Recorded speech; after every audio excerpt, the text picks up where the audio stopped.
السلام علیکم۔ باپ علیشان منصب پر فائز اپنے بیٹے کے علیشان دفتر میں داخل ہوا۔ بیٹے کو محبت بری نظروں سے دیکھا، دل زیادہ مچلا تو اس کے پیچھے جا کر کڑا ہو گیا۔ فخر سے مغلوب ہو کر بیٹے کے کندھے پر ہاتھ رکھ کر پوچھا، بیٹے جانتے ہو اس دنیا کا طاقتور ترین شخص کون ہے؟ بیٹے نے جھٹ سے جواب دیا، میں۔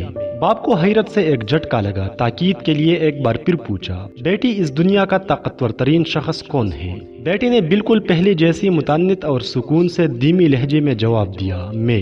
باپ کے چہرے کا رنگ متغیر ہو گیا، صدمے سے دل بجھا اور آنکھوں میں آنسو لہرا گئی۔ بیٹے کے کندھے سے ہاتھ اٹھایا اور دروازے کی طرف قدم بڑھا دیے۔ دفتر کے دروازے پر ایک بار پھر رکا، مڑ کر بیٹے کو دیکھا اور پھر سے پوچھا، بیٹی اس دنیا کا طاقتور ترین شخص کون ہے؟ بیٹے نے بغیر کسی توقع کے کہا، آپ۔ باپ کی حیرت کی انتہا نہ رہی، بیٹے کی اس بدلتی سوچ پر بہت حیران ہوا۔ تھوڑے سے قدم واپس مڑ کر اندر آ کر آہستگی سے پوچھا، تھوڑی دیر پہلے تمہارے خیال میں تم اس دنیا کے طاقتور ترین شخص تھی اور اب تم میرا نام لے رہی ہو، یہ اچانک تبدیلی کیسی؟ بیٹے نے کہا، جب آپ کے ہاتھ میرے کندھوں پر تھا تو میں اس دنیا کا طاقتور ترین شخص تھا، اور اب جب آپ کا ہاتھ اٹھ گیا ہے اور آپ دور جا کر کھڑے ہو گئے ہیں تو میں تنہا رہ گیا ہوں۔ اس وقت دنیا کے طاقتور ترین شخص آپ ہو گئے ہیں۔ دیکھیے، ایک طویل عمر کے بعد بیٹوں کے اپنی باپ کے قبر پر بہائے ہوئے آنسو بھلے کتنے ہی سچے اور اخلاص سے ہی نکلے ہوئے کیوں نہ ہو، نہ ان کے باپ کو کوئی فائدہ پہنچا رہے ہوتے ہیں اور نہ ہی ان بیٹوں کے لیے کوئی افادیت پیدا کر رہے ہوتے ہیں۔ ہاں، البتہ اگر باپ بقیہ حیات اور اس زمین کے اوپر صحت و تندرستی کے ساتھ اپنے دولت مندی یا اپنی فقیری کے ساتھ کسی بھی حالت میں موجود ہے،